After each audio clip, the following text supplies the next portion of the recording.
Rent doesn't pay itself, and desperation has a specific smell, a mixture of cheap gasoline and burnt coffee. I told myself that as my beat-up sedan rolled into the lot of the Cedar Creek Gas Station, a lonely island of light in a thick, rural sea of night. Cedar Creek. The name sounded peaceful, almost deceptively so. There was only one functioning neon sign, the words, "Open 24/7, flickering wearily like a dying pulse. Its light was weak, pathetic. It didn't dispel the darkness so much as it sharpened it. At the base of the pump islands and against the far wall of the convenience store, the shadows weren't just shadows. They were pockets of absolute void, places where the light seemed to bend and get swallowed whole before it could land. I shivered, blaming it on the cold October wind.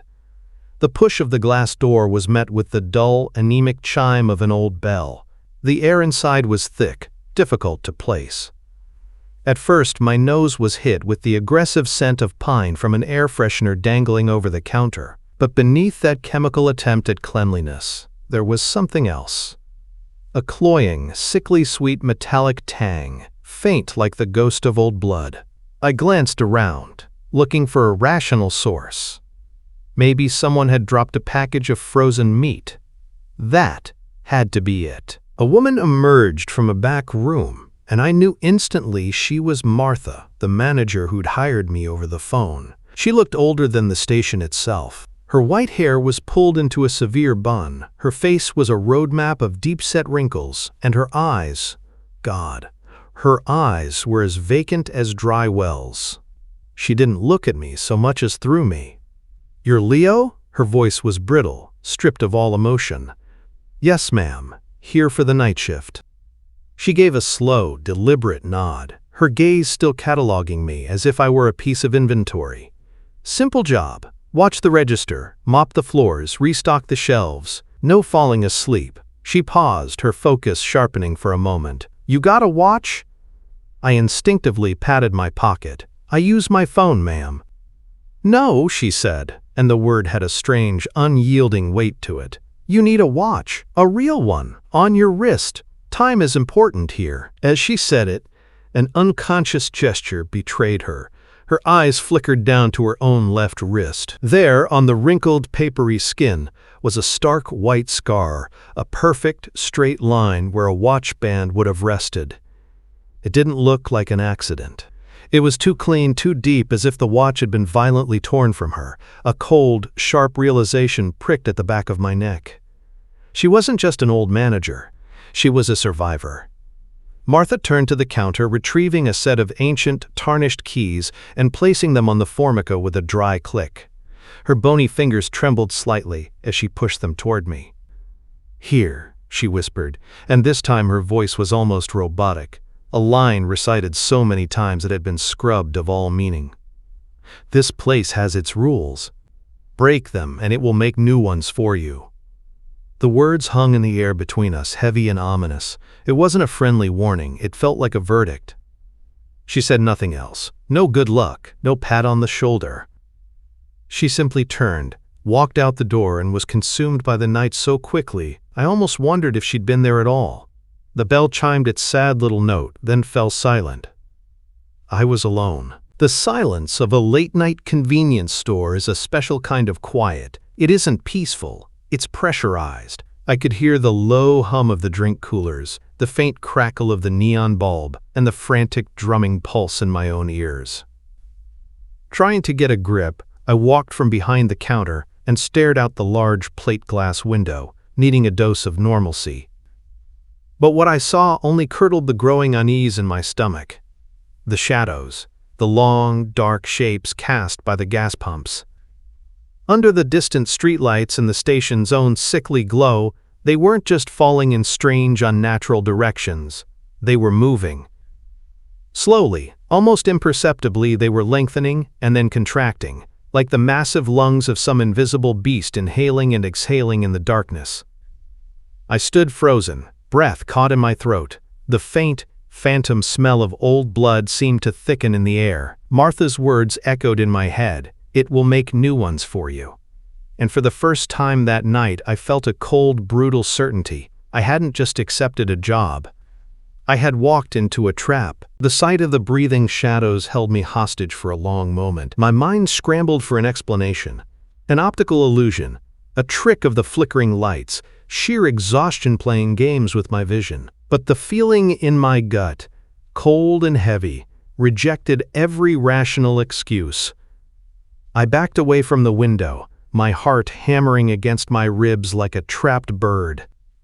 I needed to do something, anything, to feel normal. Work, that was it. I was here to work. My eyes scanned the area behind the counter, searching for a task list, a manager's note, anything to distract me from the impossible thing I'd just witnessed. And then I saw it. It wasn't a neat laminated sign or a note scribbled on a legal pad. It was a single sheet of paper, taped to the cabinet beneath the register. It was a stark, angry shade of red, a splash of violence against the drab beige of the counter. It seemed to pulse with its own malevolent energy. With a hand that trembled slightly, I leaned over to read it. The title was written in neat, block letters, Night Shift Rules. At first, they seemed mundane, if a little eccentric. The first rule stated that I had to mop the floors between 2 a.m. and 2:30 a.m., and always in a clockwise direction starting from the back storeroom.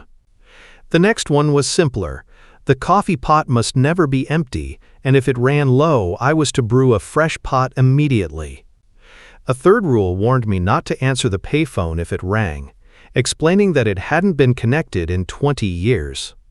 Another instructed that if the cooler in aisle 3 began to hum loudly, I had to unplug it for exactly 10 minutes before plugging it back in.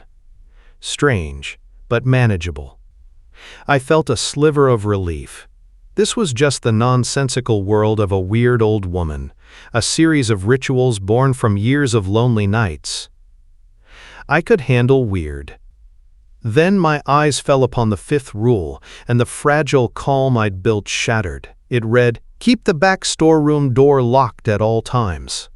If you hear knocking from inside, ignore it. Do not acknowledge it. Do not speak to it. It will get bored and stop." A cold sweat broke out across my forehead. Knocking from inside a locked storeroom? My eyes darted to the heavy wooden door at the back of the store. It was closed, silent.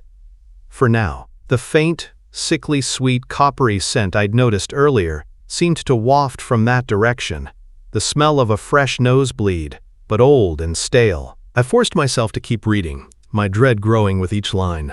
The neat, block letters continued, a calm delivery system for pure terror. The sixth rule casually mentioned that after midnight, I might notice cold spots forming on the floor, adding that they were normal and I should not step in them. The seventh rule had a heading beside it, Security Monitor. It said the camera facing the front door was for more than just customers. If I saw a tall, slender figure standing just outside the edge of the light, looking at the camera, I was to hide behind the counter. The rule then added the truly terrifying part. Every hour I checked the monitor, it would take one step closer. I was to never, ever let it reach the lens. My blood ran cold. My gaze was unwillingly dragged to the small, grainy black and white monitor perched on a shelf. It showed the empty lot, the silent pumps, the edge of the impenetrable darkness. There was nothing there. But now, the simple act of looking at the screen felt like a dare. The urge to check on it, to constantly monitor that patch of darkness. Warred with the stark warning on the paper. Checking would bring it closer. Not checking felt like blindness. My hands were shaking now, but I couldn't stop. I had to know what other horrors this place held. The eighth rule was about the shadows. It confirmed what I'd seen was real. It stated that the shadows cast by the pump islands belong outside. If I noticed all of them begin to point directly at the store, I would have 5 minutes to get to the breaker box in the storeroom and cut all power. If I failed, small, dark shapes would begin to crawl out of the shadows inside the store and move toward me. The breath I was holding escaped in a ragged gasp. It wasn't my imagination. The breathing shadows were real. They were a threat, a timer for some unspeakable event. The rule didn't just confirm my fear, it gave it teeth and claws and a 5-minute countdown. I was at the end of the list, but the paper didn't end cleanly. The bottom edge was ragged, torn. It hadn't been cut with scissors, it had been ripped, violently, as if by someone in a blind panic. Just above the tear, the neat block lettering was gone, replaced by a final rule scrawled in a frantic, spidery hand. The ink was shaky, desperate.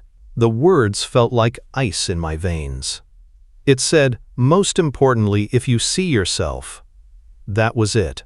The rest of the page, the rest of the warning was gone. Ripped away into nothing. If you see yourself, what? Do what? What happens if you see yourself? My mind raced, filling in the blanks with 100 nightmarish possibilities. If you see yourself on the monitor when you're standing right here, if you see yourself outside, if your reflection starts doing something you're not. I stood there in the humming, buzzing silence of the gas station, a silence that no longer felt empty but pregnant with threats. The red paper was no longer a list of instructions, it was a bestiary, a field guide to the monsters that lived in the corners of this small, forgotten place. And the most important page, the one that might have saved the person who wrote it, had been torn away. I stared at that last, incomplete sentence, the desperate scrawl of my predecessor. I was no longer an employee. I was a player in a game whose rules were designed to kill me, and the final, most crucial rule was missing. The torn red paper felt like a death sentence, with the final, crucial words ripped away. My first instinct was to run, fling the door open, jump in my car, and drive until the sun came up. But an invisible tether held me in place. The memory of Martha's dead eyes, her warning about the place making its own rules for me. It wasn't a threat, it was a statement of fact. I knew with a certainty that settled like a stone in my stomach that I couldn't just leave. I was already caught. If I was going to survive the night, I needed more than just a list of prohibitions. I needed answers. My frantic gaze swept the area behind the counter again. My eyes landed on a low shelf, tucked away near the floor, almost out of sight. Pushed to the very back was a spiral-bound notebook. Its cover was a faded, sickly green, the corners soft and frayed from years of handling. It looked like the kind of thing you'd use for high school biology, not a survival manual for a haunted gas station. I pulled it out. It was heavier than it looked. The first few pages were filled with simple tally marks, grouped in fives, next to dates stretching back years. Dozens of names were written in the margins, many of them crossed out with a thick, angry line. A chronicle of failure. My predecessors. Flipping further, the detached tally marks gave way to frantic, scribbled entries. The handwriting changed from page to page, a revolving door of terror and despair. These weren't just employees, they were prisoners, leaving warnings for the next poor soul to take the shift. The words clawed their way off the page and into my mind. One entry, written in a surprisingly neat cursive that devolved into a panicked scrawl, read, "Mark tried to talk to Silas. Said he was just a lonely soul. We only found his watch in the ice cream freezer the next morning." Silas. The name appeared for the first time, stark and unexplained. Who was Silas? The figure on the monitor. The thing knocking in the storeroom. The logbook offered no direct answers, only more terrifying context. Another entry, from a different hand, was even more chilling. Sarah forgot to mop at midnight. She just vanished. But her screaming face was on the security monitor for a week after. It just stayed there, silent. We had to put tape over the screen. I shuddered, glancing at the grainy monitor, my imagination painting a silent, screaming visage over the image of the empty pumps. The psychological cruelty of it was staggering. This place didn't just kill you. It desecrated your memory, turning your final moments into a permanent fixture of the horror. The physical evidence was worse than the words. One page was stiff and warped, marred by a dark, rusty brown smear that had flaked in places. It was unmistakably a bloodstain. On another page, a pale, greasy stain had soaked through the paper, making it translucent. A shaky note was scribbled next to it with an arrow pointing to the spot. "Don't spill the milk, it's not milk." My stomach churned. I slammed the book shut, needing a moment to breathe. The air in the store was still, thick with the smell of pine cleaner and that faint, underlying scent of a stale nosebleed. Suddenly, the bell above the door chimed. Ding-a-ling. The sound was shockingly loud in the oppressive silence. I jumped, my head snapping toward the entrance.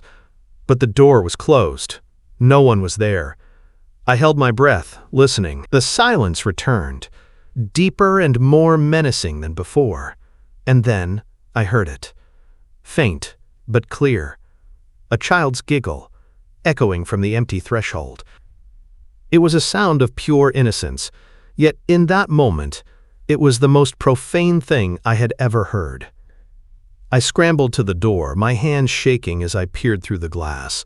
The parking lot was empty. The road was a strip of black ribbon disappearing into the woods. There was no one, not a soul. Returning to the counter, I felt the last vestiges of my sanity begin to fray.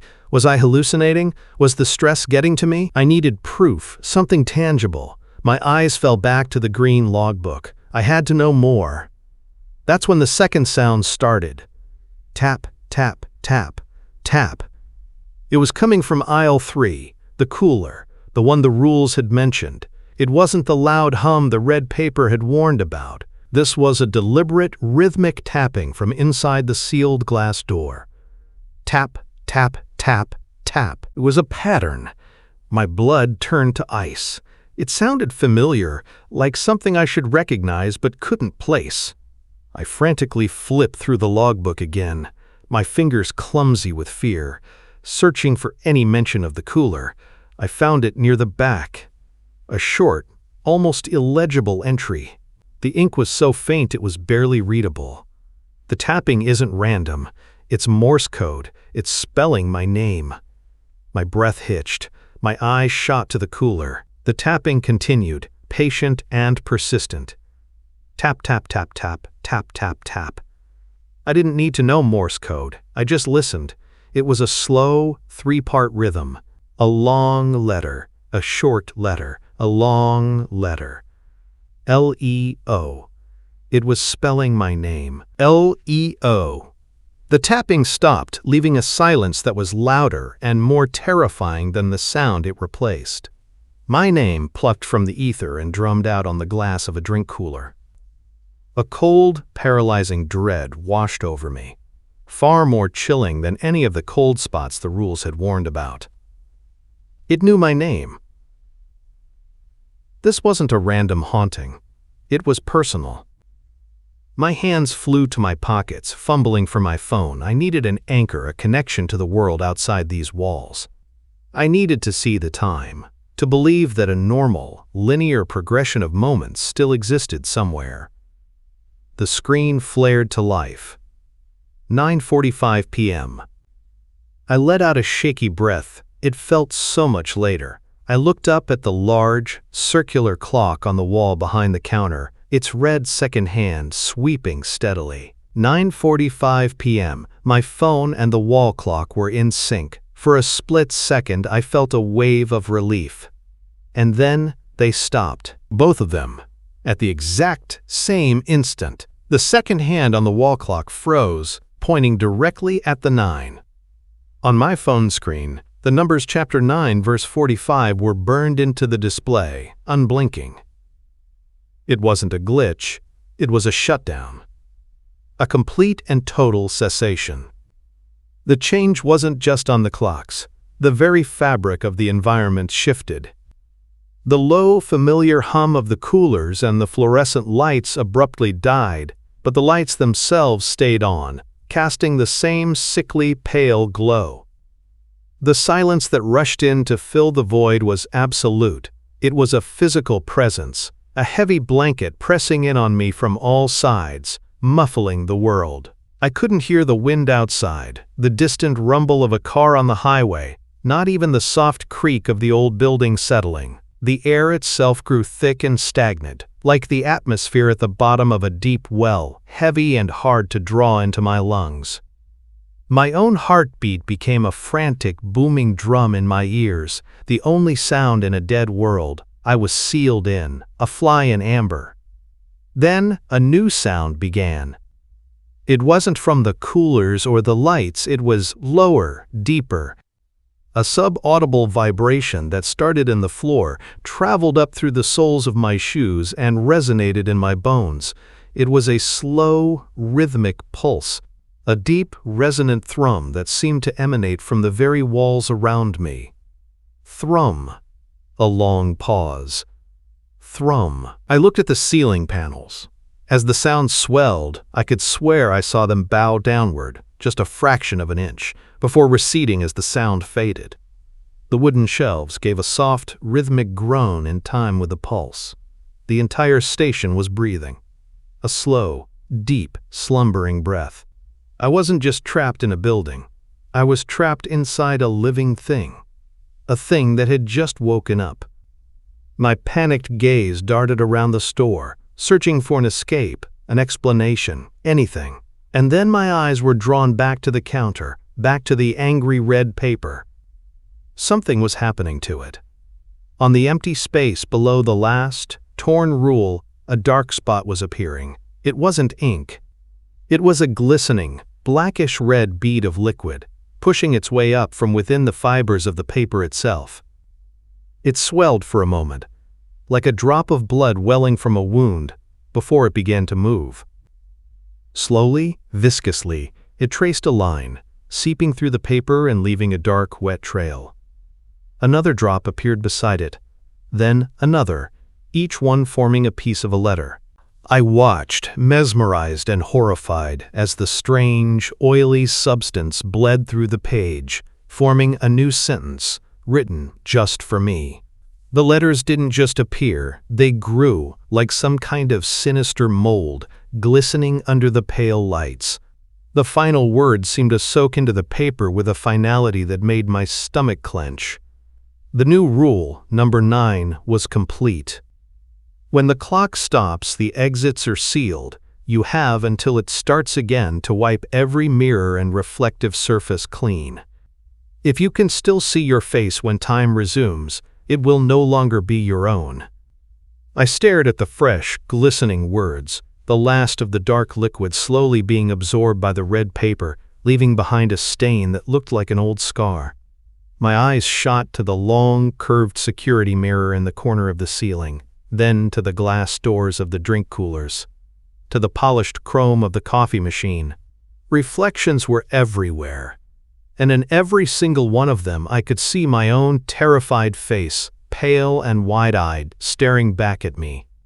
The station had given me my new rule, and the clock had already started. Panic is a powerful motivator. The glistening new rule on the red paper was a direct command, and the image of my face twisting into something else was more than enough to override my paralysis. I scrambled for the roll of paper towels and a bottle of glass cleaner, my hands fumbling, clumsy with adrenaline. The deep, rhythmic thrum of the station breathing was a constant, terrifying metronome for my frantic work. My first target was the big, convex security mirror in the corner. I dragged a stool over, heart pounding, and began to wipe, the squeak of the paper towel on glass a pathetic sound in the suffocating silence. With every swipe, I avoided looking at my own reflection, focusing on the distorted image of the aisles behind me. The task was all that mattered. As I worked my way down to the drink coolers in aisle 3, the very ones that had tapped out my name, a flicker of movement caught my eye. It was my own reflection in the polished glass door of a cooler. But it was wrong. I had just started to raise my hand to spray the next section, but my reflection, it was already wiping. Its movements were fluid and calm, a half-second ahead of my own. I froze, my real hand hovering in mid-air. My reflection stopped too, its hand frozen in the same position. For a heartbeat, we were in sync. Then, slowly, deliberately, the reflection's head turned to look directly at me. My own head was still facing the glass. The face looking back at me was mine, but it was a horrifying parody. A slow, knowing smirk spread across its lips, an expression of quiet, malicious amusement. Its eyes, my eyes, held a cold intelligence that was utterly alien.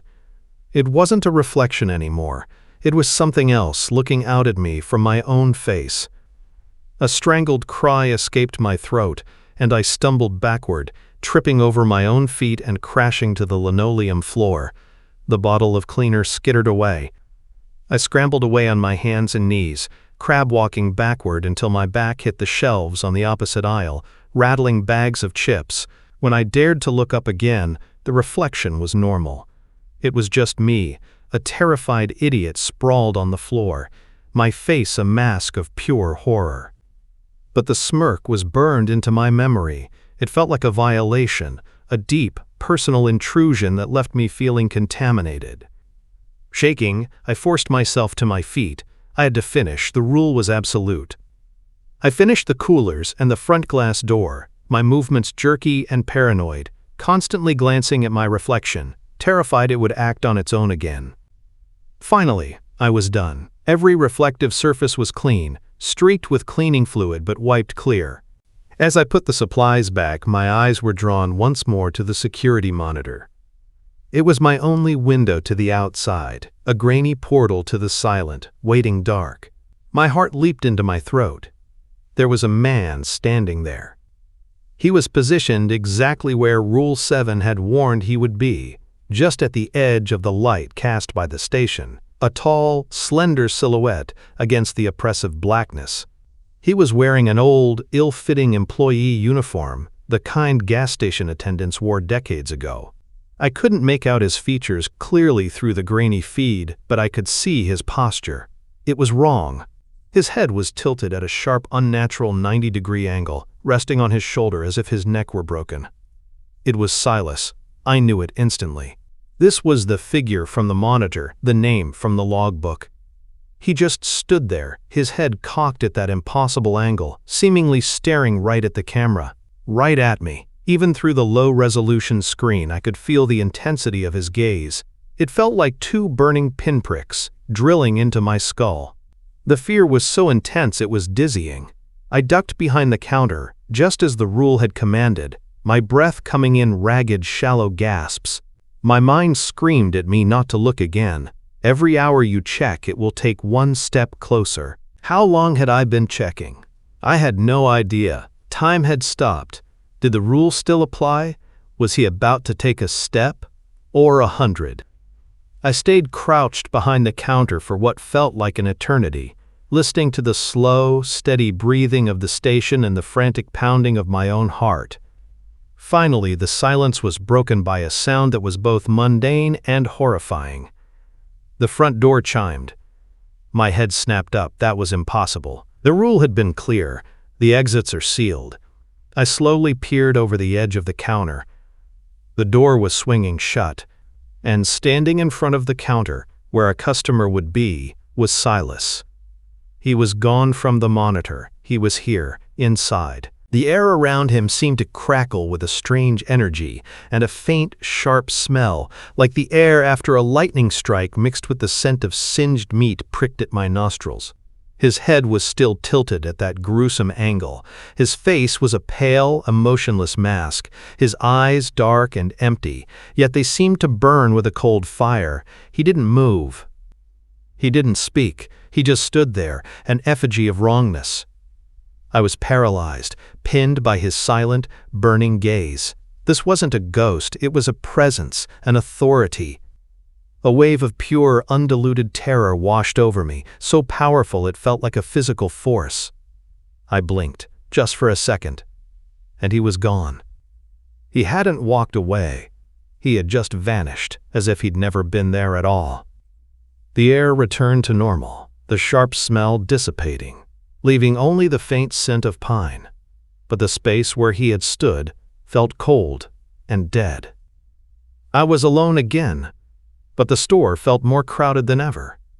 His presence lingered, a stain on the air, a promise of what was to come. The first meeting was over. The encounter with Silas left me shattered.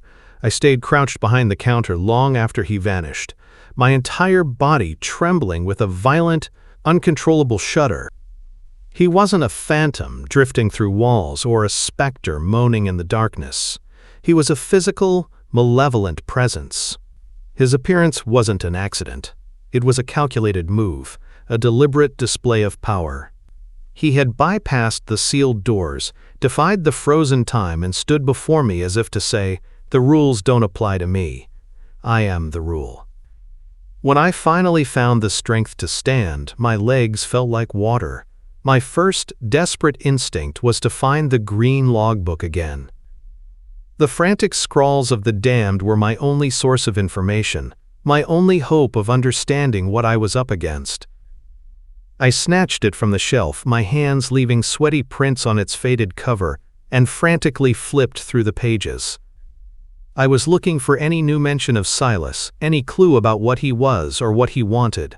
Most of the entries were just terrified anecdotes of survival or failure. But then I found it. Tucked away in the middle of the book was a section where someone had tried to piece together the lore of the station, to create a kind of unified theory of all the horror. The handwriting was small and precise, as if the author believed that order and logic could somehow tame the chaos. The first line he'd written about Silas struck me like a physical blow. "He is not lonely, he is the warden." The word hung in the air, heavy and absolute. A warden, not a ghost, not a demon, but a guard, an enforcer. The logbook went on, piecing together fragments from different employees over the years. Silas wasn't a trapped soul. He was an integral part of the station, perhaps even its consciousness given form. He was the one who tested the night shift workers, who enforced the bizarre, deadly rules, and who purged those who failed to comply. He wasn't just another one of the station's horrors. He was the master of them. This new understanding cast every rule, every strange occurrence, in a new, more sinister light. The tapping on the cooler wasn't a random haunting. It was the warden checking to see if the new inmate was paying attention. The figure on the monitor wasn't a monster trying to get in. It was the warden observing his prison yard. A few pages later, a different entry written in a messy, panicked scrawl added another terrifying layer to his nature. The words were smeared, as if written through tears. "Don't scream. He'll use your voice." He took Sarah, and then he used her voice to call my name for an hour. He stood right outside the storeroom door, calling for me, sounding so scared, so real. My blood ran cold. The sheer psychological cruelty was inhuman. He didn't just eliminate you, he weaponized you against your fellow prisoners. He could steal your face, as my reflection had proven, and he could steal your voice. He could peel away every part of your identity until nothing was left but a hollowed-out shell for him to play with. I felt sick. The faint smell of burnt meat and ozone from his earlier appearance seemed to return, a phantom scent clinging to my memory. I kept flipping, my morbid curiosity overriding my terror. I had to know everything, and that's when I found the most important entry of all. It was on a page by itself, written with a pen that was clearly running out of ink, the letters faint and desperate. His name tag changes. It shows the last one he took. The last one who failed. But sometimes it shows the next one. If it shows your name, you are on trial. You have 1 hour to prove you are worthy of another night. A wave of dizziness washed over me. An hour to do what? How do you prove yourself worthy to a thing like Silas? The logbook offered no answer. It was a death sentence with no instructions on how to appeal. The thought made me look again at the grainy security monitor. He was gone, the space outside the station empty once more, but then my eyes drifted to the wall clock. It was moving. The second hand was sweeping again. The numbers on my phone screen had flickered from 9:45 to 9:46. Time had resumed. A small part of me felt a rush of relief, but it was immediately swallowed by a much larger wave of fear. I had succeeded. I had wiped the mirrors. I had passed the test of Rule 9. But my reward wasn't safety. It was merely a return to the game. I took a deep, shaky breath, the air still feeling too thick in my lungs. I was alive, for now. But the logbook's final, chilling prophecy echoed in my mind. It wasn't a question of if Silas would test me, but when. I was no longer just trying to survive the night's strange rules. I was now waiting, with a certainty that felt like a cold stone in my gut, for the moment when the ghost in the uniform would reappear, and I would have to look down at his name tag and pray to a god I no longer believed in that it didn't bear my name. The resumption of time was no comfort. Every tick of the wall clock felt like a countdown. The knowledge from the logbook had transformed my fear from a vague, ambient dread into something sharp and specific. I wasn't just in a haunted gas station. I was in a cage, and the warden was watching. I spent the next hour in a state of hypervigilance, my body coiled like a spring. I refilled the coffee pot, restocked the chips, and wiped down the counters, my movements stiff and robotic. Every shadow seemed to lengthen. Every creak of the old building sounded like a footstep. I was organizing the candy bars, my back to the store, when a profound cold seeped into the air. It was different from the cold spots the rules had warned about. This was a deep, penetrating chill that felt like it was emanating from inside my own bones. I turned slowly, my breath misting in front of me. He was there. Silas was standing in the middle of the main aisle, not 20 feet away. He hadn't made a sound. One moment the aisle was empty, the next he was simply there. He was just as I'd seen him before. The pale face, the ill-fitting uniform, the head canted at that sickeningly impossible angle. But this time he was perfectly clear, not a grainy image on a screen or a fleeting apparition. I could see the frayed threads on his collar, the faint, faded logo of Cedar Creek on his breast pocket. And I could see his name tag. It was a simple, plastic rectangle pinned crookedly to his uniform. But it wasn't blank, and it didn't bear the name of a past victim. Under the harsh fluorescent lights, glowing with a soft, ethereal luminescence of its own, was a single, stark word printed in clean, block letters. Leo. The air rushed out of my lungs. My trial had begun. The 1-hour countdown was on. I didn't know what the test was, what I was supposed to do, but I knew failure was not an option. As if triggered by my recognition, the station came alive around me.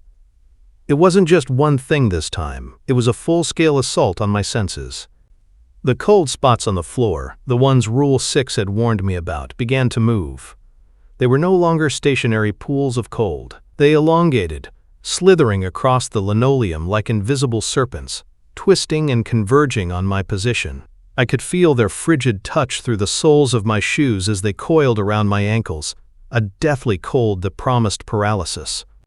I stumbled back, my legs suddenly heavy and numb. I looked up in terror, and my gaze fell on the ceiling. The acoustic tiles, normally flat and stained, were beginning to warp. They bulged downward in a slow, sickening rhythm, then receded, like the soft palate of a gargantuan mouth. The entire ceiling was flexing, breathing in time with the low, thrumming pulse of the station itself, which had returned, deeper and more menacing than before. It felt like the walls were closing in, the building itself trying to digest me. I wanted to scream, to let out the raw, primal terror that was clawing its way up my throat. But I remembered the logbook. Don't scream, he'll use your voice. I bit down hard on my lip.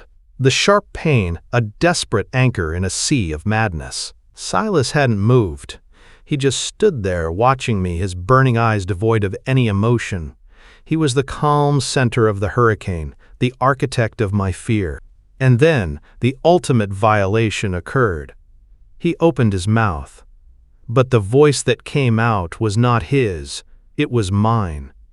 Just keep cleaning, Leo. Everything is normal. It was my own voice, but hollowed out, stripped of its fear and filled with a chilling, placid emptiness.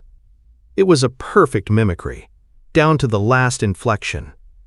Hearing my own words, twisted into a lie by this thing, was a psychic attack more brutal than any physical threat. He wasn't just scaring me, he was erasing me, demonstrating his utter control by stealing the one thing that was truly mine. My mind fractured. The sight of my name on his tag, the feeling of the cold tendrils around my legs, the sight of the breathing ceiling, and now the sound of my own voice coming from that silent, broken figure. It was too much. The world tilted. My vision swam. But through the fog of terror, a single thought, a desperate instinct for survival, cut through. Prove you are worthy. How? By not breaking. By not giving in. By showing him I wouldn't shatter. With a surge of adrenaline born of pure defiance, I ripped my gaze away from Silas. I ignored the cold snaking up my legs and the grotesque motion of the ceiling. I turned back to the candy rack. My hands were shaking so violently I could barely grasp the chocolate bars, but I forced my fingers to close around one. "Everything is normal," I whispered, my real voice a choked, ragged thing. I placed the candy bar on the shelf. Then another, and another. I focused on the simple, mundane task, pouring every ounce of my concentration into it, using it as a shield against the cacophony of horror erupting around me. I would not scream. I would not run. I would work my shift. I would prove that he could not break me. It was the only move I had left. The act of stocking candy bars became my entire universe. Each crinkle of a wrapper was a prayer. Each bar placed neatly on the shelf was a tiny victory against the encroaching madness. I didn't look at Silas. I didn't look at the undulating ceiling or the cold that still clung to my legs like grave clothes. I just worked, my movements a trembling, desperate imitation of normalcy. The sound of my own stolen voice echoed in the breathing silence, a constant, chilling reminder of the warden's presence, but I refused to acknowledge it. I was a man on a ledge, and my only salvation was to not look down. I don't know how long it lasted. In the warped reality of the station, it could have been minutes or a lifetime, but at some point, I realized the cold around my ankles had receded. The low, thrumming pulse of the station faded, and the grotesque breathing of the ceiling tiles stilled. The air grew quiet, losing its oppressive weight. Slowly, hesitantly, I turned. The aisle was empty. Silas was gone. My legs finally gave out, and I slid down the front of the candy rack to the floor, my body racked with silent, convulsive sobs. I had survived. I had faced the warden's test and somehow, impossibly, passed. As the first, faint hint of gray began to lighten the eastern sky, a profound exhaustion washed over me, so complete it felt like a physical weight. The terror began to recede, but what replaced it wasn't relief. It was a cold, hollow dread. The rising sun didn't feel like a rescue, it felt like a recess bell in a prison yard. It was a temporary reprieve, not a pardon. I hadn't won my freedom, I had earned my place. I stumbled to the front door and pushed it open. The morning air was crisp and clean, smelling of dew and damp earth. It felt alien, like the air of a foreign planet. I looked back into the store. It seemed so mundane in the gentle morning light, just a tired, roadside gas station. But I knew better. I had seen its true face. The bargain had been struck. I had proven I could withstand the fear, and in doing so I had signed a contract written in my own terror. My gaze fell upon the green logbook still lying open on the counter. I walked over to it, my feet dragging. I flipped to the very end. As I'd expected, there was a fresh, blank page. It was pristine, waiting for the next name, the next set of warnings, waiting for my chapter. I was now one of them, another voice in the chorus of the damned, tasked with leaving breadcrumbs for the next poor soul who stumbled into this trap. I closed the book, unable to bear the sight of that empty page. As I turned, my reflection flickered across the dark screen of the cash register. I stopped, my heart seizing in my chest. For a single, horrifying instant, the face staring back wasn't wearing my worn-out t-shirt. It was wearing a faded, old-fashioned employee uniform. The face was mine, but it was pale, emotionless, and its head was tilted slightly. Just enough to be wrong. I blinked hard, and the image was gone. It was just me again, looking tired and haunted. But the after-image was burned into my retinas. The seed had been planted. Was that my future? To endure night after night of this torment until I was worn down, eroded, and eventually replaced. That's when the true horror of my situation finally settled in, a realization so vast and bleak it dwarfed everything I had just experienced. The fear wasn't about dying in the night. The fear wasn't about being taken by Silas or erased by one of the rules. The ultimate horror was that I had survived. I had to live to see the next night, and the night after that, and the one after that. I was trapped in an eternal cycle, bound to this place until the lines blurred, until I could no longer tell if I was the prisoner or the guard. I had to keep showing up until I became just another one of the station's strange phenomena, a new rule written in the desperate hand of the person who would eventually take my place. I wasn't an employee anymore, I was a fixture, I was part of the system, and the real terror was just beginning.